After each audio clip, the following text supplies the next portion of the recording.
Thanks so much, Liana. Thank you. Good evening, everyone.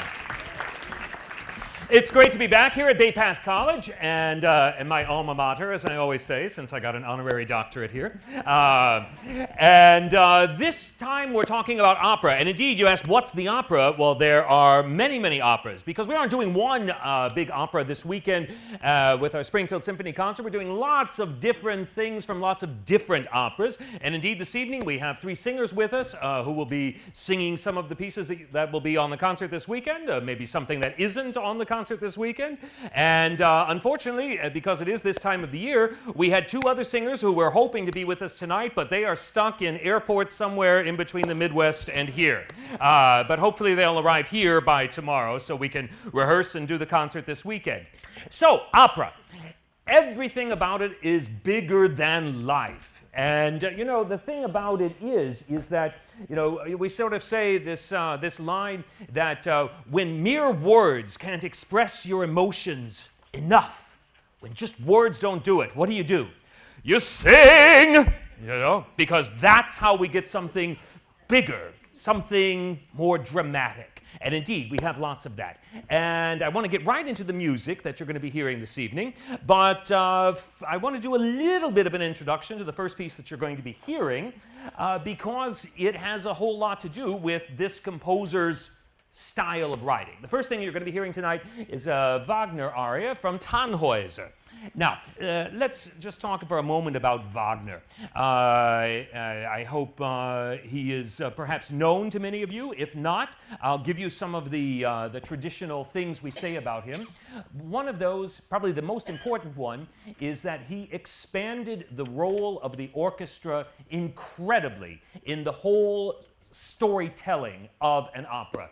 And in a lot of ways, his music sort of was a bit of a precursor, a bit of a looking ahead to films and movie scores, because just how in a great film score, the orchestra is telling you what's going on, right? You, for instance, let's just take something from, let's take Star Wars, right?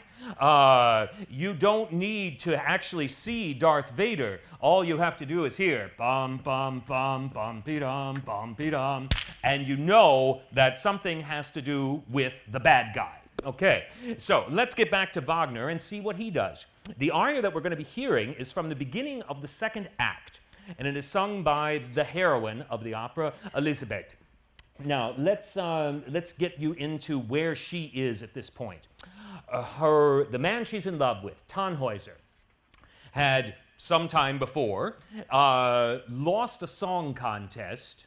Okay, it happens, and he had up to this point in time been always the guy who won the big song contests there, and he lost it. He went off, left the town, left the kingdom, and went out into the nether regions. Well, what he discovered out there was Venus. All right? And so Venus, I don't know if she's always represented this way, but in Wagner's interpretation of Venus, she represents all that is carnal lust. Okay? As opposed to Elizabeth, the woman he loves back in the kingdom, who represents everything chaste and everything holy, and she prays to Mary, so everything about her is pure and good, and everything about Venus is not so pure and really good. So that has all happened. Now, of course, Elizabeth, she doesn't know what Tannhäuser's been off doing, okay? She just knows that he's been gone, but she's got word that he's coming back. And before she begins to sing, there's a big, long orchestral introduction, and I want you to just hear this because, as I was saying, the orchestra tells us a lot about what is going on. Now, just listen to the very first few notes of this and see if we can get our sensitive listening to music ears on and see how we emotionally react to this, the very beginning of this.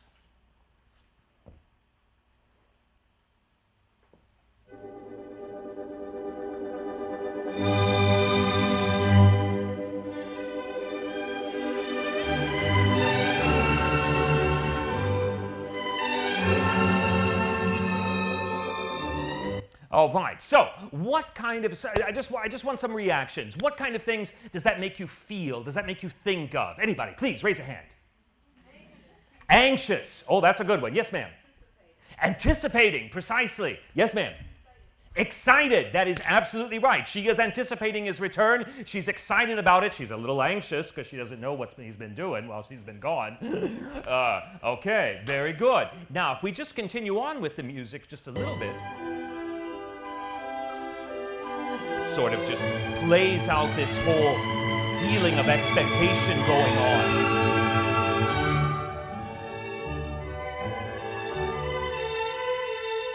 Solo oboe. Okay, and in the very next moment, we're going to hear a phrase sung by the orchestra, which we actually heard back in the first act when Tannhäuser escapes from Venus land and finds all of his old pals out hunting, and it's like, oh yes, the world is bringing me back. It's like all of that wonderful badness that he experienced with Venus is behind him now, and he's going to return. And so we hear that theme again here in the orchestra. Listen. And it changes with this, and then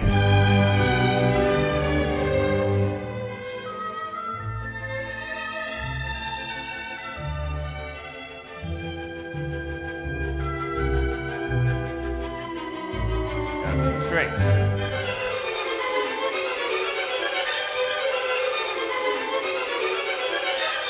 But, ooh, some dark colors about what was going on there. So you see how the music, the orchestra, tells us her whole state as well as some hints of what's been going on with Tannhäuser.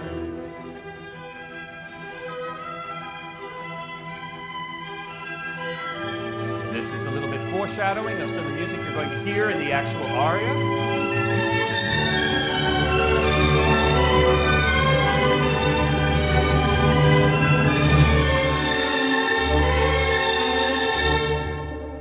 And there we are back to the beginning and the repeat, and the voice is going to come in very shortly. So, in the aria, she sings at the very beginning, Dich teure Halle grüß ich wieder. I'm so excited to be back in the hall of the singers, the singing contest, and her whole heart is filled with joy. But you've already become sensitive enough to the music that without knowing exactly the words, you'll be able to tell right at the moment when she begins to talk about, oh, but he was gone away and I'm not sure what happened and he took so much out of me with him being gone, and I hope that he comes back, and yes, okay, she pulls everything together. A very natural sort of thing. If any of you have been separated from a boyfriend, a girlfriend, a husband, a wife for a long period of time and had no idea what went on with them, when you're going to be seeing each other again, there's all of this anticipation and how's it going to be? Is it, yeah, because we say absence makes the heart grow fonder, but we all know that it can also make all kinds of other things happen too. So, I'd like you to please give a big welcome to Ms. Amy Johnson, our soprano this evening, who'll be singing Dich teure Halle from Tannhäuser. Oh, Amy!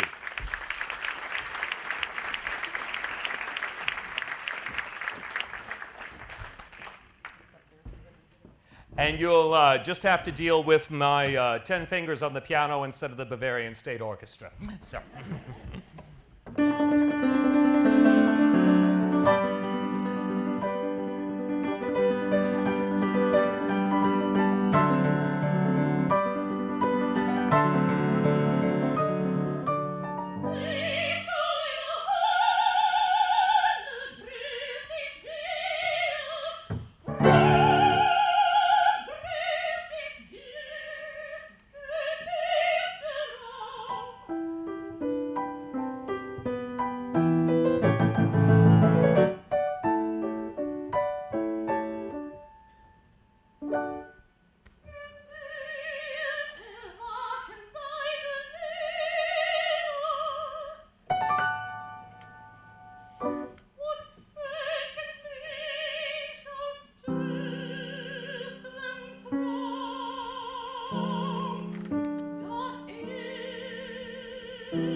Thank you. All right, so we have now greeted this wonderful hall. Boy, that was very elegant for this room, I think. Yeah? So now we're going to turn to our next voice in the evening, our next singer, and the next aria we're going to hear, and that is the bass voice. Now, in the world of opera, the basses are usually fathers or maybe an old priest, but when they're lucky, sometimes they get to be the bad guy. Now, in the aria that we're going to be hearing now from Mozart's opera, The Magic Flute, Die Zauberflöte, this is, he's kind of like a priest. And this is sort of a hymn to Osiris and Isis. Well, it's a hymn. I think we can just leave it at that. I'd like you to please welcome our next singer, Mr. Gustav Andreasen, up here to sing Sarastro from Zauberflöte.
Oh, that's heavenly somehow. Now, you know, I was telling you a little bit about Wagner and how he sort of tone paints in that orchestral introduction to the aria that we heard. But as we were just playing along here through the Mozart, it just occurred to me there's a wonderful little moment here that I just want to show you about. He's talking about the two main characters, Papageno and Pamina, going through the test and all of this. No, Tamino and Pamina going through the test, and the test of fire. And he's saying, let them go through the test and see the fruits of their labors, but if they should go into the grave, okay? And he sings this line, Doch sollten sie, yes, if they should go to the grave.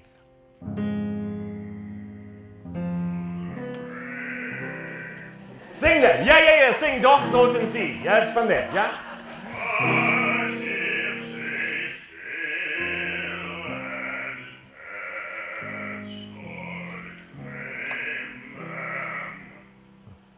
Isn't that cool? Thanks. Because, and again, you know, when we talk about something like from Mozart's time, we have to re-screw our ears on to think in 18th century terms, where a harmonic shift to this was just like crazy. Yeah? That was just absolutely crazy in Mozart's time. That's a kind of moment that we just listen to very pleasantly, and oh, that's nice.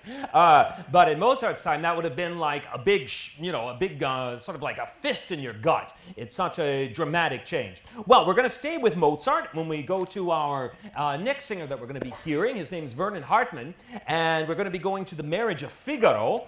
And Figaro is, there are only a few of these fun characters for baritones and bass baritones to sing. And Figaro is one of them. And in this particular aria, Non piangrai, this is where he's, oh gosh, it's always so complicated to explain what's going on. But I will try. Oh gosh. I'll give the simple version. He is telling the young boy that who really needs to get away from the castle because he's been doing a little. He's in love with the countess and he shouldn't be. Okay, and so he's going to be sent off to war. And Figaro is telling him all about the glories of war and boy, ain't that fun, etc., etc. So please. A big, warm welcome for Vernon Hartmann with Non piangrai. And I've just got to discover it again. Yes, that much I know. 116, yes. Very. Oh boy.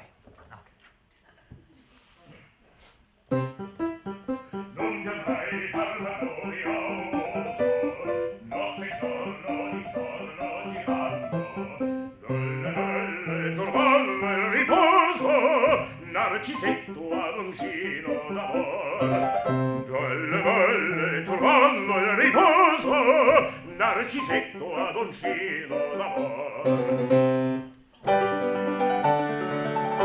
Non più avrai questi bei pennacchini, quel capello leggero e galante, quella chioma e quell'aria brillante, quel vermiglio donnesco color, quel vermiglio donnesco color.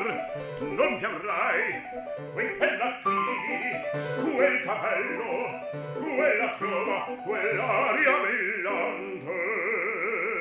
Non piangrai farfallone amoroso, notte e giorno d'intorno girando, quelle belle trovando il riposo, Narcisetto ad uncino d'amor, delle belle trovando il riposo, Narcisetto ad uncino d'amor. Fra guerrieri può far matto, gran mustacchi, stretto sacco, schioppo in spalla, sciaba al fianco, muso ritto, muso franco, un gran casco, un gran turbante, molto onor, poco contante, poco contante, poco contante. Ed invece del fandango una marcia per il fango, per montagne e per valloni, con le neri e solioni al concerto di tromboni, di bombardi e di cannoni, e le palle tutti i tuoni all'orecchio fan fischiar. Non ti avrai quel pennacchi, non ti avrai quel capello, non mi avrai quella chioma, non mi avrai quell'aria brillante, non mi avrai farfallone amoroso, notte e giorno d'intorno girando, delle belle turbando il riposo, narcisetto agoncino d'amor. Delle belle turbando il riposo, narcisetto agoncino d'amor. Cherubino alla vittoria, alla gloria di ritor, cherubino alla vittoria, alla gloria di ritor, alla gloria di ritor, alla gloria di ritor.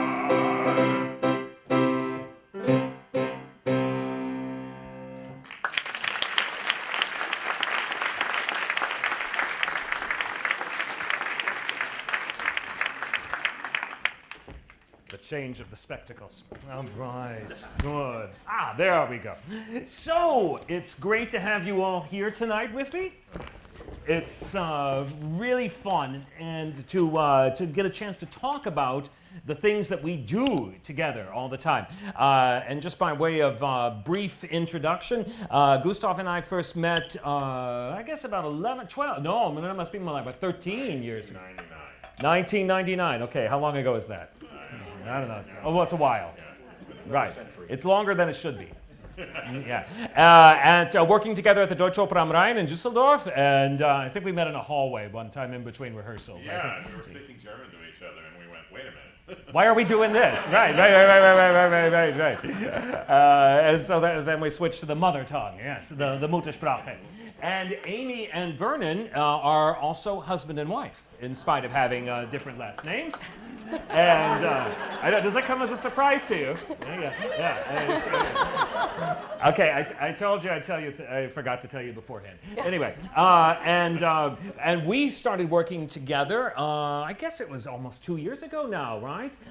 Working on a project with a brand new opera, and we'll tell you a little bit more about that later on in the course of the evening. But first, I want to just get to know you guys in a way that I never have the chance to when we're working. And of course, our people here haven't yet. And that is, I would just love to hear how you first came in contact with music. What was your first experiencing music? The thing that made you want to somehow get involved. Let's start with Gus. Well, actually, really simple. Back when I was, I suppose, in high school, I noticed that there were a lot of girls in choir. So that really got me interested in music right there. No, seriously, that's all I got. Yeah. Okay. So prior to high school, music wasn't even on your radar. I suppose I listened to the radio occasionally, and occasionally I saw this chubby guy with a fro conducting music, and that would be James Levine. Oh, him, right. On PBS, and I did actually listen to his music and enjoyed it. Mm-hmm. And I got made fun of for watching the chubby guy with the fro, which all my friends called that. But it's funny how people fall into music and they decide they're going to do it. I wanted to be a music teacher because I had such a great time in high school teaching, and I wanted to do the same thing. And I realized it was much easier to just go out and do it instead of teaching other people to do it. Mm-hmm. Yes. Yeah. So I decided to just pursue it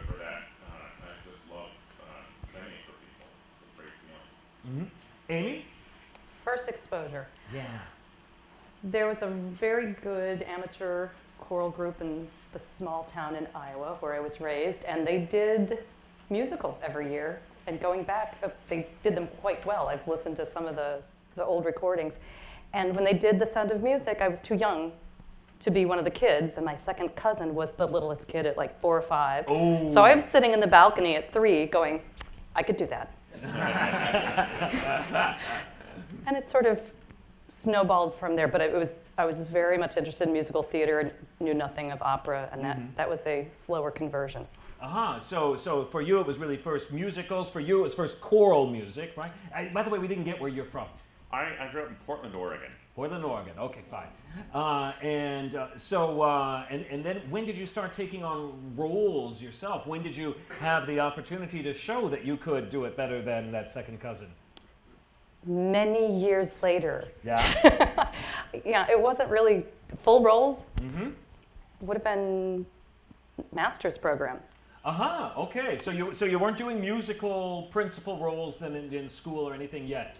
Nope. I went to a liberal arts college, so I was studying music, but there wasn't a lot of performance, and there weren't musicals, there weren't operas, so I was learning how to conduct and ethnomusicology and compose, all that good stuff. Oh, wow. And then in grad school, I got to get back up on stage. So what was your first role? What was my first role? Hansel. All right. Yeah. Oh, wow. So you were a boy. I was a boy. You were a mezzo. He didn't know we were married, and I'm a boy. Yeah. The things you learn when you come to An these evening things. of discovery. Yeah. Yeah. I was a mezzo when I started out. Okay. And so, this is fascinating. I didn't know this. So how long did it take you to discover that you might be a soprano? Longer than it took everyone else. Oh, yeah? Yeah, Okay. there were people calling it for a while, but I did my first Carmen, and nature has or I like to say that God has a sense of humor, and the voice just moved, and so did my repertoire.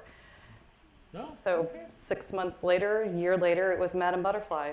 Oh, wow. Okay. Carmen and Madame Butterfly. Yeah, Yeah. I know. You don't think of those two Right. being sequential. Right. No, exactly. Yeah. It's kind of a Leontine Price thing. Yeah. Sure. Yeah, Okay. yeah. No, she would do crazy things like that. Okay.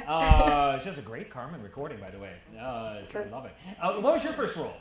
My first role was a Monteo di Nicolaio in Gianni Schicchi. Mostly speaking role. Right? Yeah, and I think I sang just a few lines, a few excerpts here. Messer buonzo, buongiorno.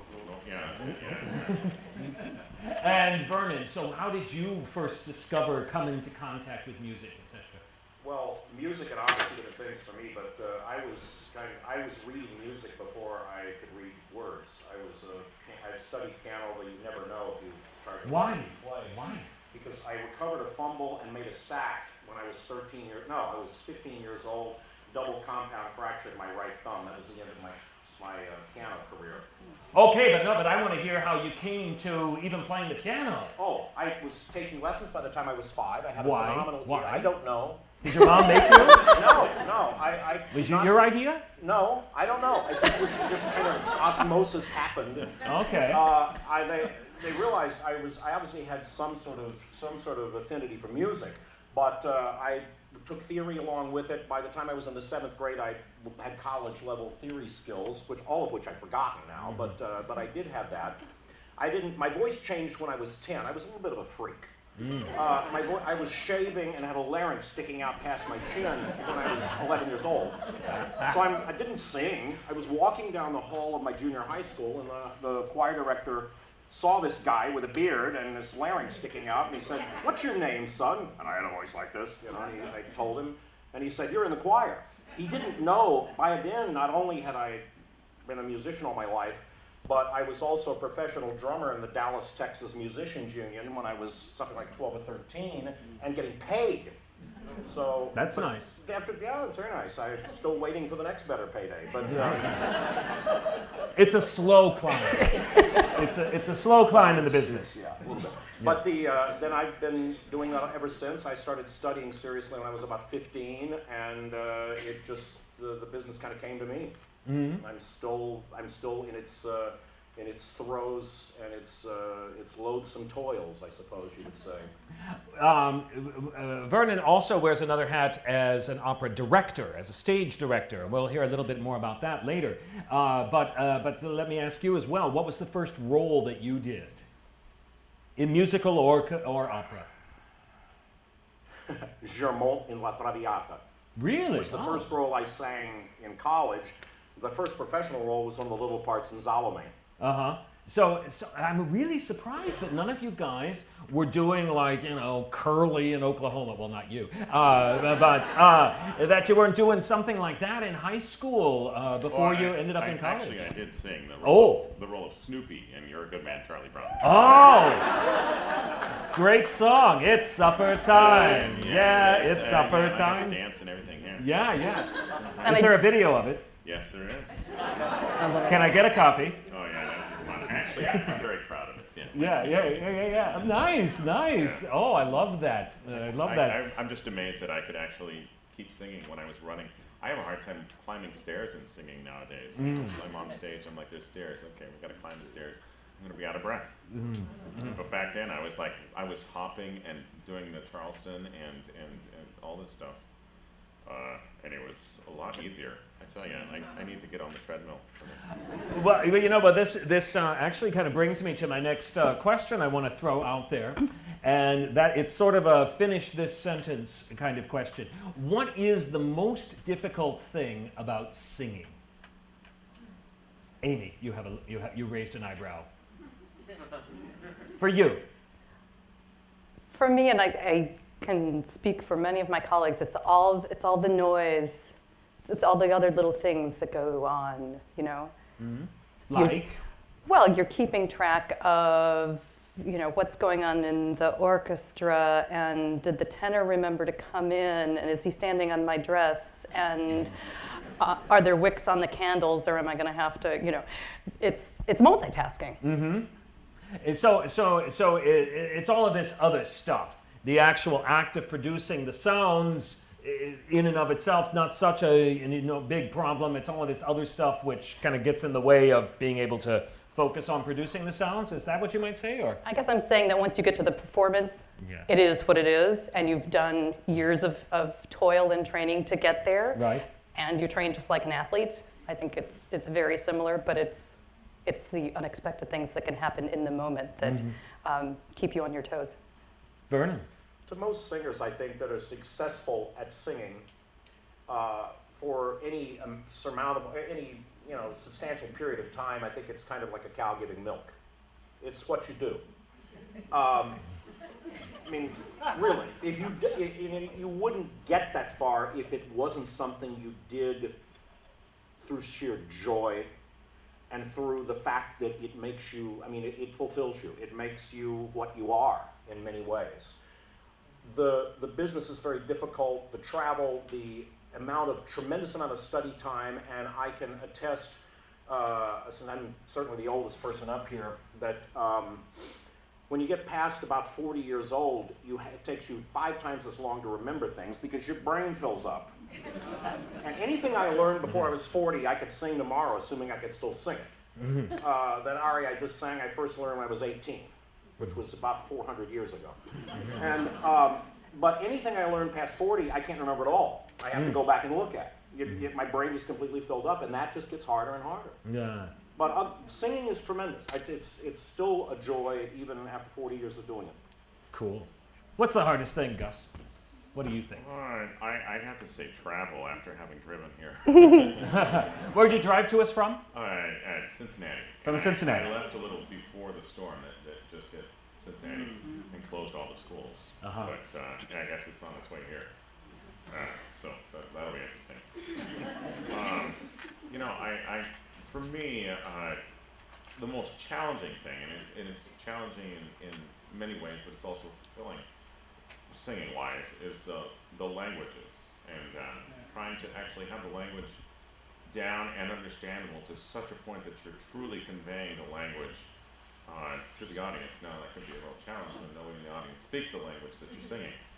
But but you can usually tell when you look on stage and you hear someone singing words, you can tell whether or not they actually are expressing what the words mean individually and the whole piece as well. I think that's the biggest challenge for me, but it's very it's rewarding to be able to get to that point. Well, let's talk about this language thing. So, usually when one starts to learn arias and pieces in a foreign language, it's a matter of learning it phonetically, right? You write all the, okay, this syllable should sound like this, and you write it out and whatever. But then later on, then one gets to that point where you actually study the language, right? And any thoughts about then bringing an actual knowledge of the language into your singing and into your performing? And of course, you've all lived and worked overseas, so you have experience living in the country of these languages. Language, thoughts? Somebody else start. What? So you start this time. I'll start, fine. Well, I think it's, no matter how much you study as an American in this monoglot country that most of us grew up in, it really, you can study the language as much as you want, but you really do need to study the culture as well, and you really need to study it at the source. I wouldn't be the singer I was in the Italian language if I hadn't started working in Italy 35 years ago, and I cherish every moment there. I have a saying that the worst day in Italy is usually better than the best day almost anywhere else. And if, for the language, if nothing else, besides the food. But also experiencing the culture that created these composers and this art form, particularly Italy. I also love Germany. My French, unfortunately, I learned from hockey players in Canada, so it's sort of pathologically bad. But I've at least learned to sing it well enough. And Amy has sung in Russian. We both sung in Czech. We both sung in various other odd languages. And the key thing is experiencing the culture and really trying to understand where these are, because there are American operas, brilliant American operas. We understand that idiom.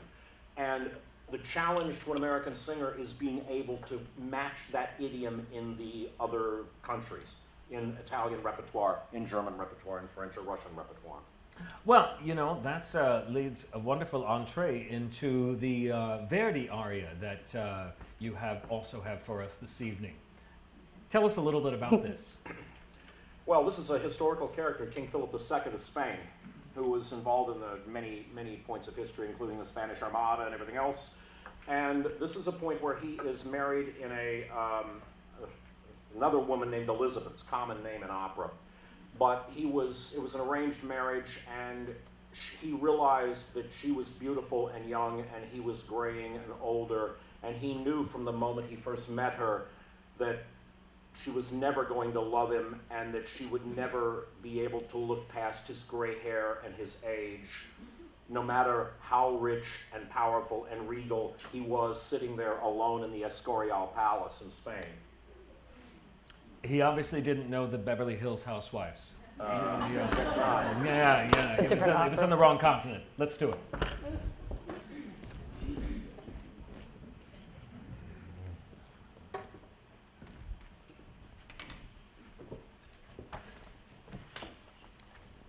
This is from the opera Don Carlo, by the way.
Chiuso me,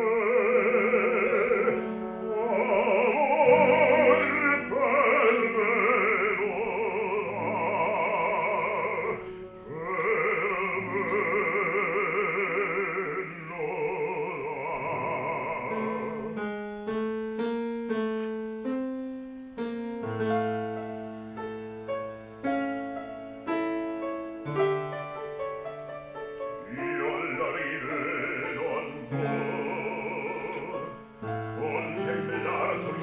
volto, il mio crin bianco di Francia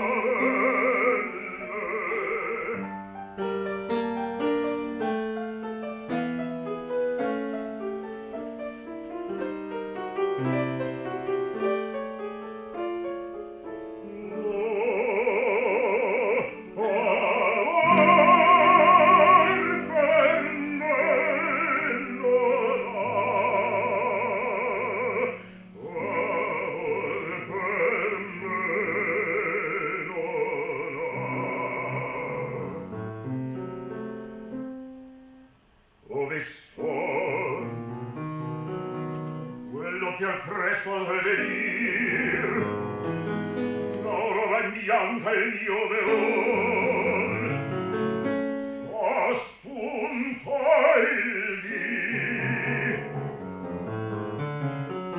passar vedo i miei giorni lenti il sangue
traditore, il serto perde il re, il consorte e l'onore.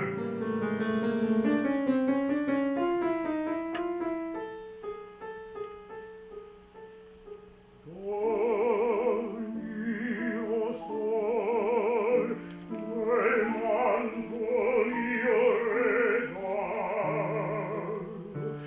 quando la mia giornata è giunta sera,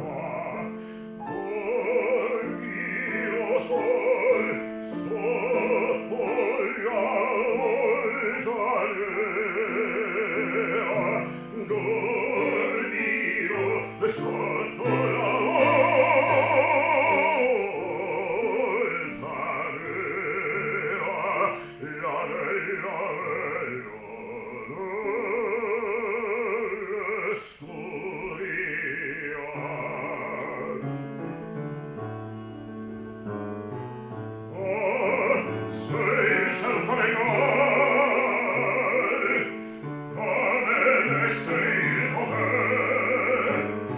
il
If I'd have known you were going to be here, maybe. Yeah, there's a bass duet right after that.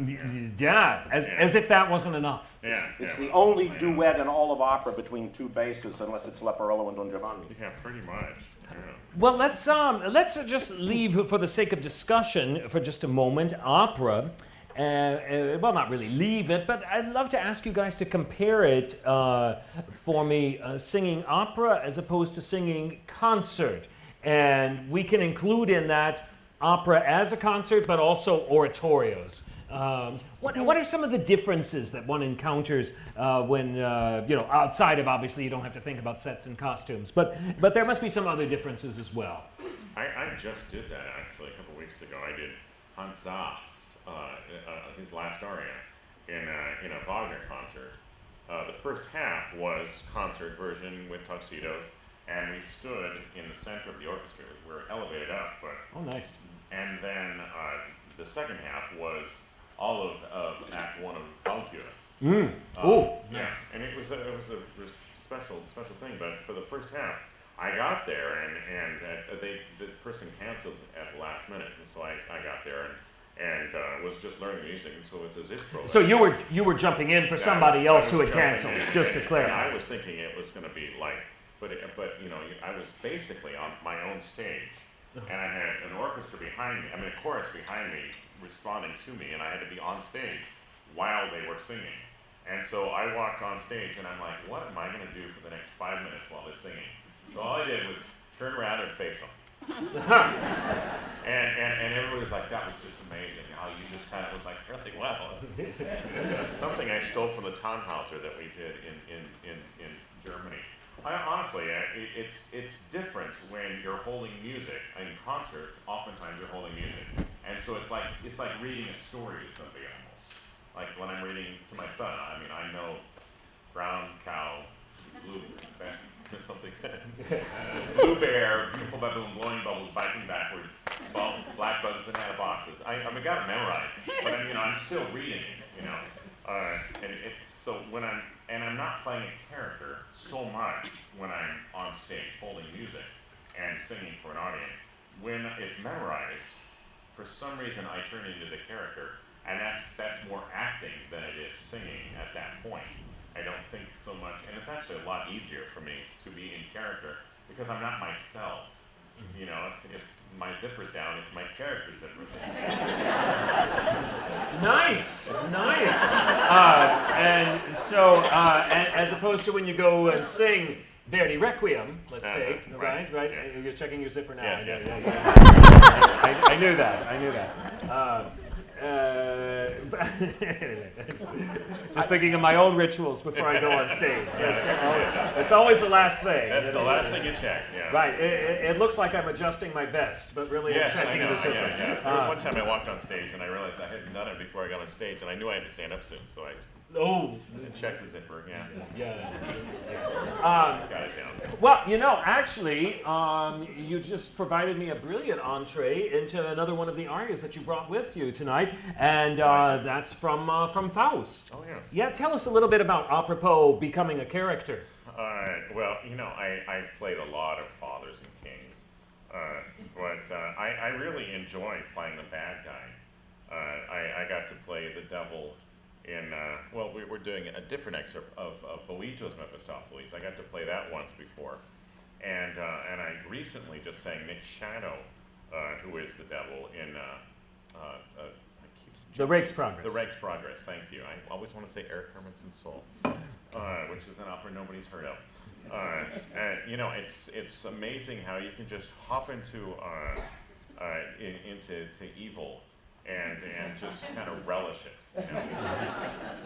Well, most actors say it's more fun to play the bad guy than the hero. So much more fun to play the bad guy.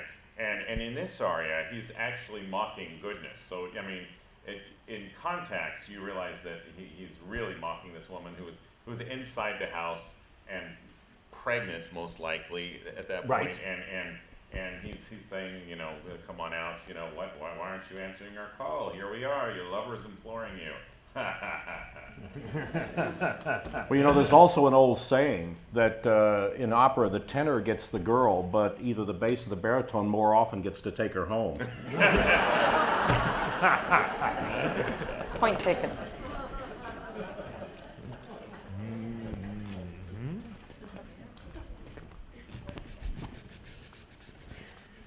I have lots of music on my piano tonight, so just give me a second here. Okay, yes. You know, it's a funny joke. We said, it's like looking at the table of contents. It's like reading the directions. We just don't want to do it. We want to look for it. Exactly. Yeah, right. It's a guy thing. It's totally a guy thing. Absolutely. It's like stopping at the gas station to figure out where you're trying to go. You don't. No. Anybody can do that. All right.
Now let's branch off now and talk about, as opposed to doing all of the standard repertoire, let's talk about doing a brand new piece. As I mentioned earlier, Amy and Vernon and I met working on a new piece which has now been finished, which we'll be doing in conjunction with the Springfield Symphony in this coming September.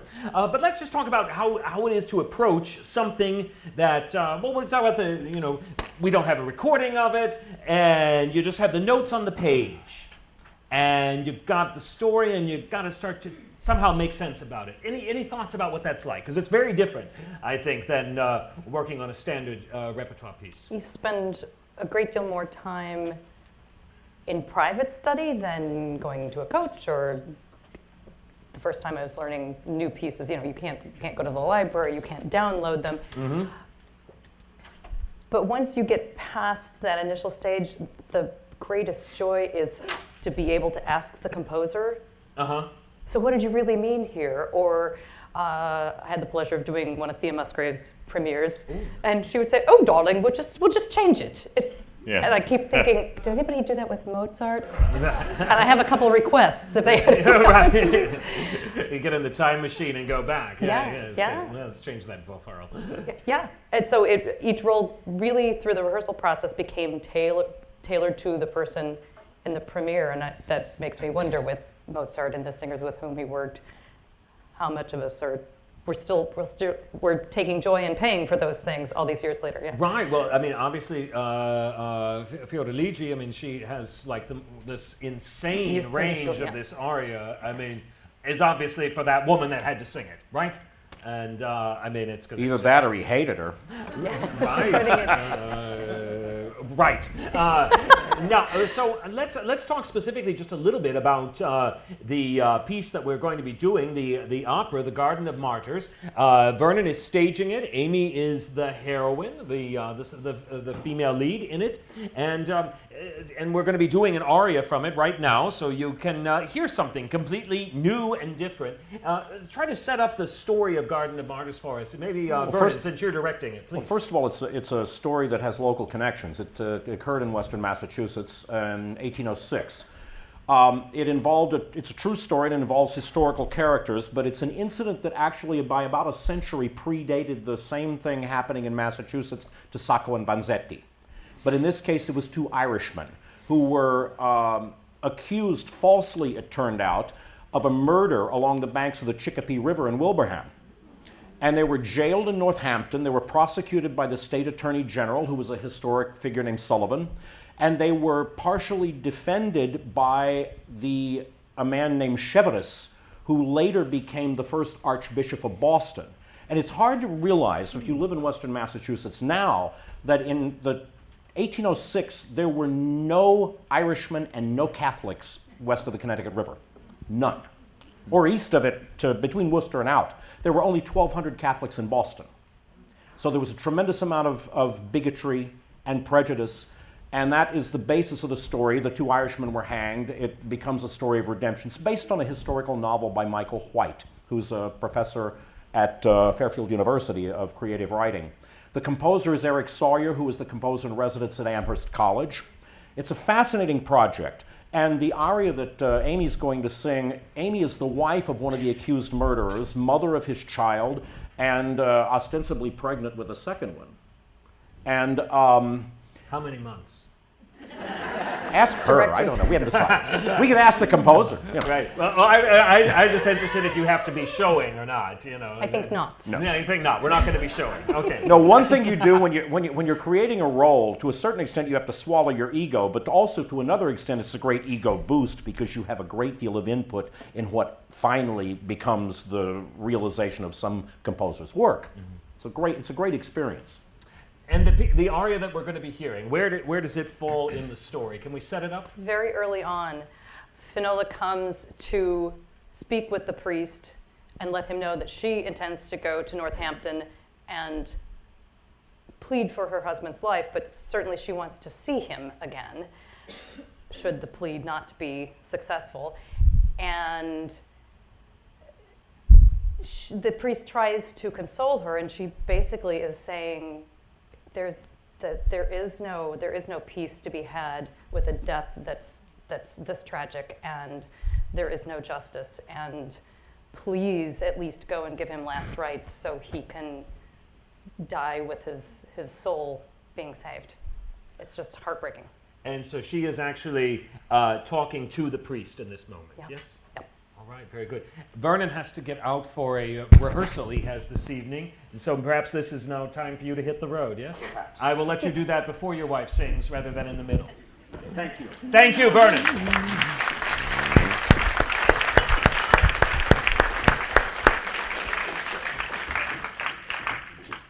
I'm breaking their equipment. Oops. Here we go.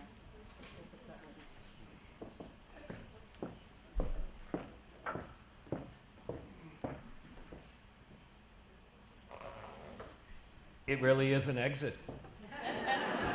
It works. I saw it the whole way.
That's also a very different thing to hear something in English, yeah, yeah, and you know, and it's such proof of how operas are so married to the language in which they're written. If we were to go back and sing Verdi in English, which sometimes people do, oh my God, isn't that just weird? I mean, it just, it's so much happier now that we have the world of super titles, where you can have the language over the top of the stage, etc., rather than doing it in English, because it just is so strange. In the standard translation of Così fan tutti, there's this one line that the bass sings in one of the ensembles. This really is too silly. This really is too silly. Yes, I sang it. I know. Right? Silly. Silly. I think we changed it actually. Yeah? To what? I'd die if I stopped laughing or something like that. Oh, well, I'd that die if I sounds... stopped. But actually, there's a funnier one. Osmin sings Schnüren zu, Schnüren zu, Schnüren, Schnüren, Schnüren zu. He's talking about strangling somebody. He's a bad guy. But he's a funny bad guy. But they dangling. You will dangle on a rope, dangle, dangle on a rope. Dangle, dangle, dangle. Somehow it didn't sound all that scary. Yeah, and there's also another line where it's geköpft, dann gehangen, dann gespießt auf weiße Stangen, dann verbrannt, dann gebunden. The English was, I don't even remember the English. I'm glad that I've forgotten it, but it was just not scary the way it sounded at all. Yeah, it just sounded silly. Yeah, it just sounded silly. Right. Yes. Exactly. I can't remember. Anyway, well, let me ask you guys. I think one of the last questions that I want to pose, and then we'll open it up to the audience here this evening, is. I ask it because it's one of those sort of tropes about opera, and that is that there are big egos involved. That many singers are a bit, how should we say, self-centered. And I wonder if you have any experiences working with colleagues who are maybe not always the most collegial. It's funny. I actually haven't worked with that many singers that have attitudes. Not too many. Every now and then you come across a few, but usually it's the conductor. Well, not this time, of course.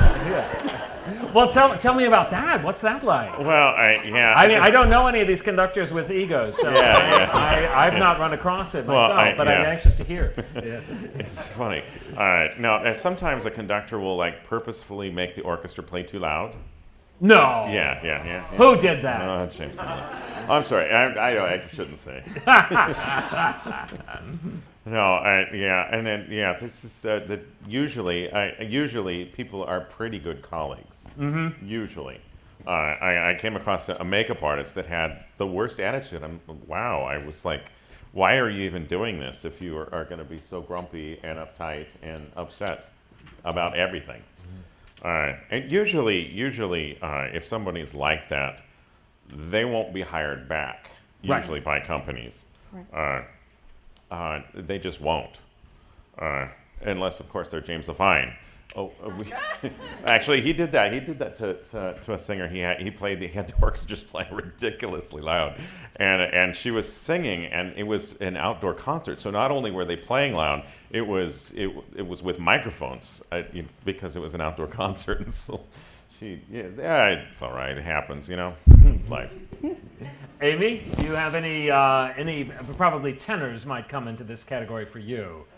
Possibly, although I have to say that the bigger the career, it's exactly what Gus was saying. You don't get hired back, so you tend to run into these people once. Right.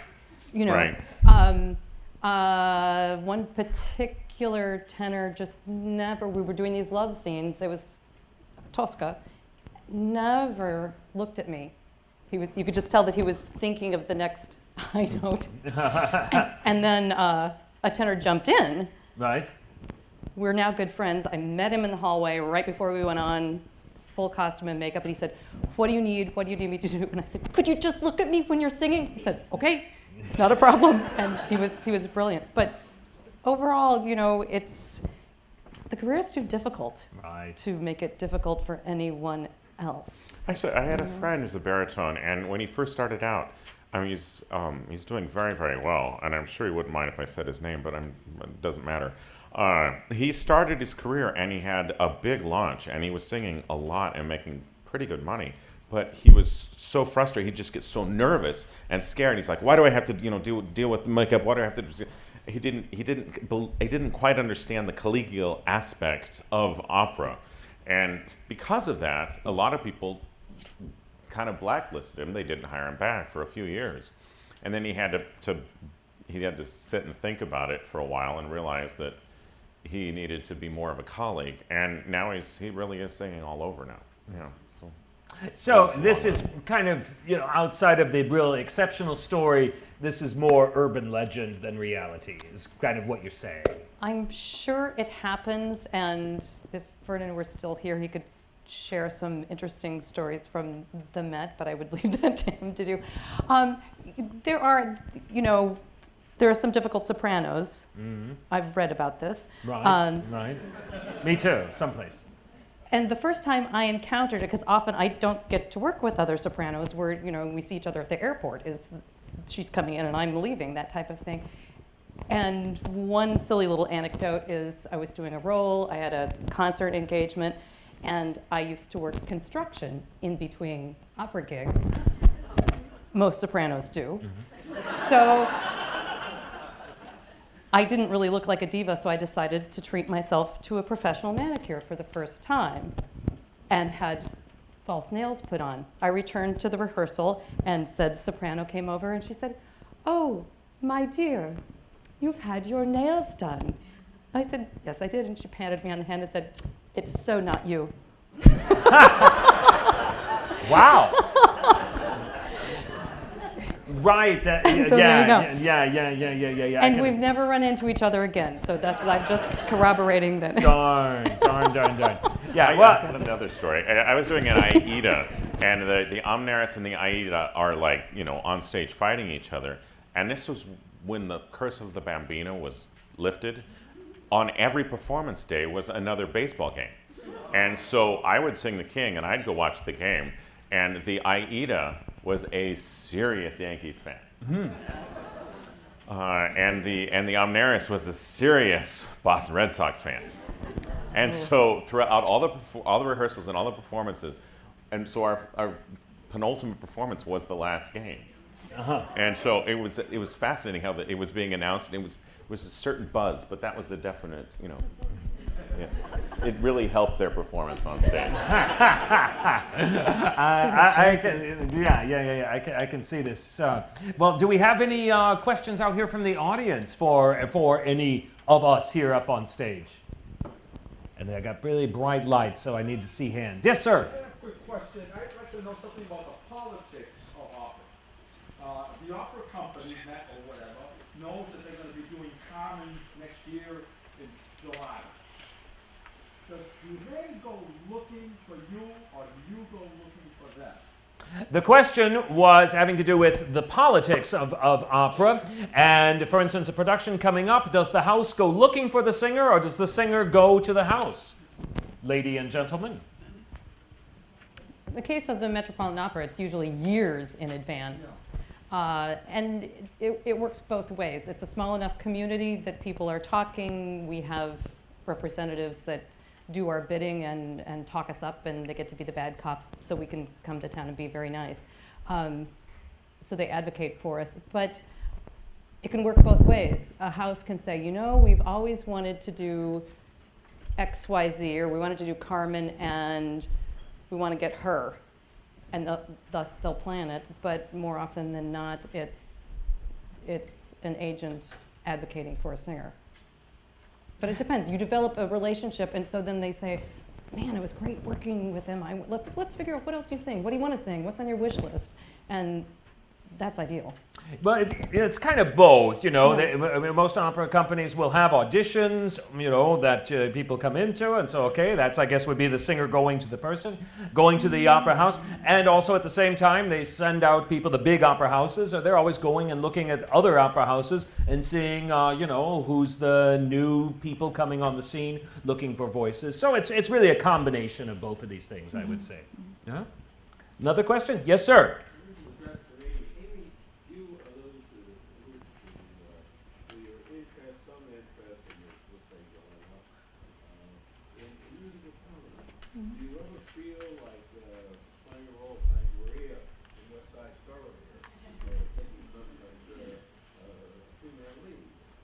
The question, the question was that we had discussed musical theater, musical comedy earlier in the discussion, and he's asking Amy if she would have any interest in doing something like that these days. If you call me, sure. Probably the funniest role I've gotten to do is Rosalinda in Die Fledermaus, because now with what I sing, it's usually not a happy ending. I did get to sing Carrie Pipperidge in Carousel. Oh, nice. I love Carousel. Mm-hmm. I love Carousel. And, given the fact that I'm no longer 22, there's the age appropriateness in musical theater, even more so than opera. So that might be challenging, but, I wouldn't say no offhand. The key is it would have to be a company that would allow a classically trained voice and accept that, because otherwise, somebody that's classically trained is going to drive a sound engineer crazy. I don't know if is it me? Is it you? It might be. I feel like it's me, but I'm not moving. I don't know. Okay, Let's do that. I'm going to hold it over there. So sure, I would be open to it, but it would have to be the right situation. But comedy would be a nice relief. Yeah, from the Sturm und Drang. Yeah. Any other questions? Yes, sir. Vernon mentioned living in a country within the culture, which helped him develop his Italian and his French and understand the operas better. What was it in the Italian and French culture that caused so many tragedies? Oh, gosh, what was it? The question was, we were discussing earlier living and working within a culture, within a language, and the question is, what caused so many tragedies? Oh, gosh. Well, I think if I would generalize, most European cultures as opposed to American cultures, I think they enjoy their sadness a lot more than we do. They connect with it, and it's we like to pretend like sadness doesn't exist. We put on a happy face. Hollywood ending, right? And so it's only, and particularly during the 19th century when so many of these works were being written, making an emotional connection with tragedy, that was just what you did. I don't know that they have any more or less than us. But our time is just about out. I wanted to ask Amy if you're feeling peaceful. As in pace. As in pace. Completely, sure. Excellent. Well, I want to thank all of my singers for joining us here this evening.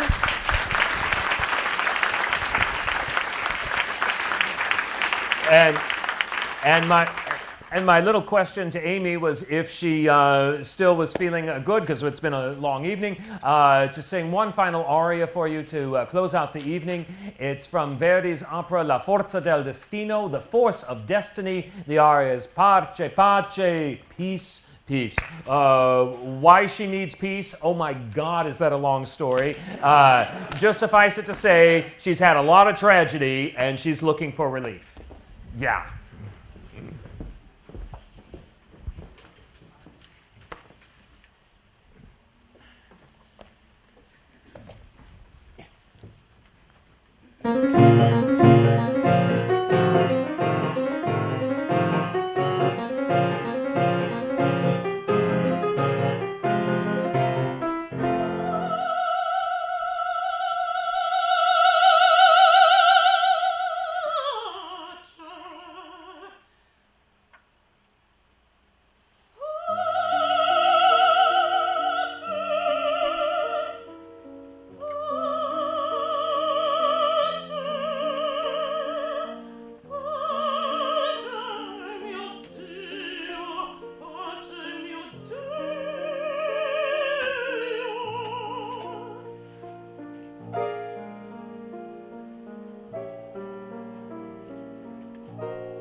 Thank you.